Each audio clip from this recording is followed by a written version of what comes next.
Breaking news. Telangana వ్యాప్తంగా ఎండలు మండిపోతున్నాయి. ప్రస్తుతం 36 నుంచి 38 డిగ్రీలున్న టెంపరేచర్ 4 రోజుల్లో 40 డిగ్రీలకు చేరే అవకాశం ఉన్నట్లు వాతావరణ శాఖ తెలిపింది.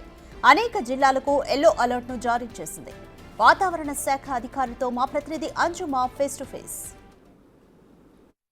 తెలంగాణ రాష్ట్ర వ్యాప్తంగా ఎండలు దంచి కొడుతున్నాయి. ప్రస్తుతం హైదరాబాద్తో పాటు తెలంగాణ రాష్ట్ర వ్యాప్తంగా 36 నుంచి 38 డిగ్రీల వరకు కూడా గరిష్ట ఉష్ణోగ్రతలు నమోదవుతున్నాయి.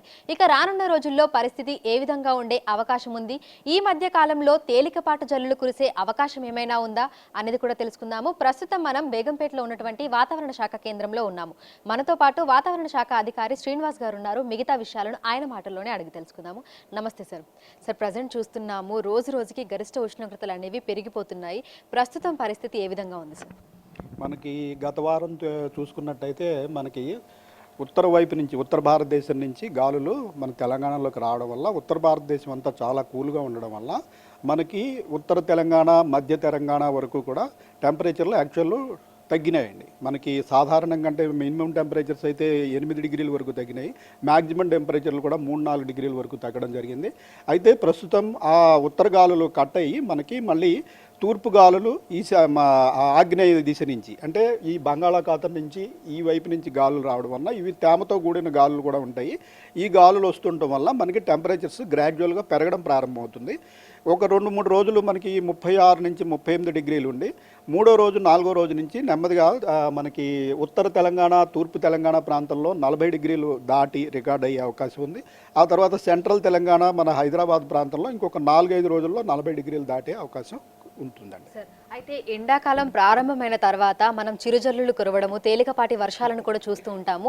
ఎందుకు అలా అంటే ఈ పీక్ సమ్మర్లో మనకు వర్షాలు ఎందుకు కురుస్తాయంటారు? మనకి ముఖ్యంగా ఎండాకాలంలో పడే వర్షాలు క్యూములోనింబస్ మేఘాలు ఏర్పడటం వల్ల జరుగుతుంది. ఈ క్యూములోనింబస్ మేఘాలు ఎలా ఏర్పడతాయంటే మనకి ఈ బంగాళాఖాతం నుంచి వచ్చిన తేమగాళ్ళు మన తెలంగాణ భూ ప్రాంతంలోకి చేరుకున్నప్పుడు పగటిపూట మధ్యాహ్నం వరకు భూమి బాగా వేడెక్కడం వల్ల ఈ వేడిగాళ్ళు కింద నుంచి పైకి పోతాయి. దాంతోపాటు ఈ తేమ కూడా పైకి వెళ్ళిపోతుంది. పైకి వెళ్ళిపోయి అక్కడికక్కడ క్యూములోనింబస్ మేఘం ఏర్పడి అక్కడికక్కడ అంటే లోకలైజ్డ్ అన్నమాట. ఇవి ఒక 10-15 కిలోమీటర్ల విస్తీర్ణంలో ఆ మేఘం ఏర్పడి అక్కడ ఒక జల్లు పట్టడం అనేది జరుగుతుంది. ఇది ఎక్కువసేపు ఉండదు. ఒక అరగంట 45 నిమిషాలు గంటలోగా ఒక పెద్ద జల్లు పడి ఉరుములు మెరుపులతో కూడిన జల్లులు పడుతూ ఉంటాయి. ముఖ్యంగా మనకి ఇవి ప్రీ మాన్సూన్ షవర్స్ అంటాం. మాన్సూన్ వచ్చే ముందు మనకి ఏప్రిల్-మే నెలల్లో భూమి బాగా వేడిగా ఉండి తేమగాలి వచ్చినప్పుడల్లా ఈ తేమగాలి ఏంటంటే భూమి వేడిగా ఉండటం వల్ల ఎప్పుడు కింద నుంచి పైకి మూమెంట్ ఉంటుంది అన్నమాట, కన్వెక్షన్ అంటాం.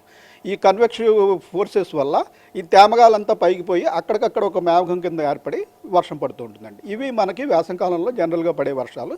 ఇవి ఏంటంటే విస్తృతంగా మొత్తం రాష్ట్రం అంతా పడాల్సిన అవసరం లేదు. మనకి ఎక్కడైతే తేమ సమృద్ధిగా ఉందో, వేడి సమృద్ధిగా ఉందో అక్కడికక్కడ ఒక గంట 2 గంటల్లోనే ఈ మేఘాలు ఏర్పడతాయి. ఏర్పడి దీన్ని మేము నౌకాస్టింగ్ అంటే మన రాడార్ పిక్చర్స్లో కనపడుతుంది కాబట్టి దాని ద్వారా చూసి మనకి లోకల్ అథారిటీస్ ఇప్పుడు సిటీలో ఒక గంటలో భారీ వర్షం పడే అవకాశం ఉంటే దాన్ని సంబంధిత జిహెచ్ఎంసీ అధికారులకి, ట్రాఫిక్ పోలీస్ అధికారులకి దాన్ని బట్టి ఆ మేఘం పరిణామం, దాని యొక్క తీవ్రత అవన్నీ మనకి రాడార్లో తెలుస్తాయి. అవి రాడార్లో తెలిసినాక వాళ్ళకి వార్నింగ్ అందజేయడం అంటూ జరుగుతుంది. ఎక్కడెక్కడైతే మనకు అధికంగా గరిష్ట ఉష్ణోగ్రతలు నమోదవుతున్నాయో ఆయా జిల్లాలకు ఏ విధంగా మీరు అలర్ట్స్ అయితే పంపిస్తున్నారు? ఆయా జిల్లాలకి ఇప్పుడు చెప్పినట్టుగా మేము ప్రస్తుతం ఎల్లో అడ్వైజరీ అంటే ఇప్పుడు మరీ భరించలేనంతగా పెరిగిపోలేదు. 36 నుంచి 40 డిగ్రీలకు ఉండే జిల్లాలు ఏవి వాటికి ఎల్లో అలర్ట్ అనేది ఇవ్వడం జరుగుతుంది. అది మనకు ప్రస్తుతం ఈ ఉత్తరం ఉన్న జిల్లాలకి, ఈ తూర్పున ఉన్న జిల్లాలకి, అలాగే రాయలసీమకు ఆనుకున్న మహబూబ్ నగర్, గద్వాలు, వనపర్తి ఈ జిల్లాలకి మనం జారీ చేయడం జరుగుతుంది. వచ్చే 2 రోజులు కూడా అక్కడ 36 నుంచి 40 డిగ్రీలు ఉండే అవకాశం ఉంది. మూడో రోజు తర్వాత ఈ సెంట్రల్ తెలంగాణ మొత్తం రాష్ట్రం అంతా కూడా 36 నుంచి 40 డిగ్రీలు మొత్తం రాష్ట్రం అంతా కూడా మూడో రోజు నుంచి 3, 4, 5 రోజులకి ఎల్లో వార్నింగ్, ఎల్లో అలర్ట్ జారీ చేయడం జరిగింది. అయితే ఇంత విపరీతమైన ఎండల నుంచి మరి జనాలకు ఎప్పుడు సార్ ఉపశమనం? అంటే ఈ వర్షాలను మనం ఎప్పుడు ఎక్స్పెక్ట్ చేయొచ్చు అంటారు? ఉపశమనం ఇప్పుడే కాదండి, ఇప్పుడే మనం ప్రారంభం అవుతున్నాం. వేసవికాలంలోకి ప్రారంభం అవుతున్నాము. ఇంకా ఏప్రిల్-మే నెలలు ఇంతకు మించిన ఎండలు ఉంటాయి. మధ్యలో ఏంటంటే ఈ థండర్ స్టార్మ్స్ ఇటువంటివి రావడం వల్ల మనకి 1-2 రోజులు భారీగా థండర్ స్టార్మ్ వచ్చినప్పుడు 1-2 రోజులు మళ్ళీ వాతావరణం చల్లబడే అవకాశం ఉంటుంది. మళ్ళీ పెరుగుతూనే ఉంటాయి.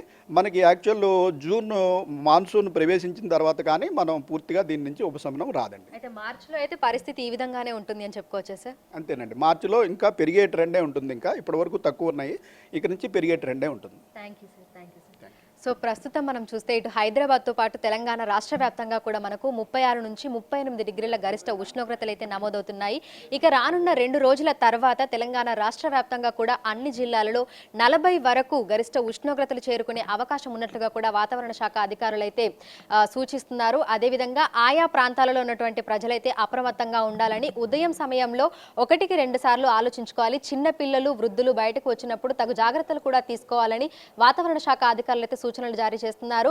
మనకి మార్చి నెల మొత్తం కూడా ఈ తేలికపాటి జల్లులు ఉండకపోవచ్చు అని చెప్తున్నారు. ఎందుకంటే ప్రస్తుతం చూస్తే గరిష్ట ఉష్ణోగ్రతలు అనేవి క్రమక్రమంగా పెరుగుతున్నాయి. అదే విధంగా మనకి ఏవైతే గాలులు వీస్తున్నాయో ఆ గాలులు కూడా వచ్చినవి వచ్చినట్టుగా వెళ్ళిపోతున్నాయి, కానీ వర్షాలు పడేంతగా కూడా ఉండట్లేదని వాతావరణ శాఖ అధికారులు అయితే తెలుపుతున్నారు. ఇప్పుడు జర్నలిస్ట్ పరశురామ్తో అంజుమ, బిగ్ టీవీ, హైదరాబాద్.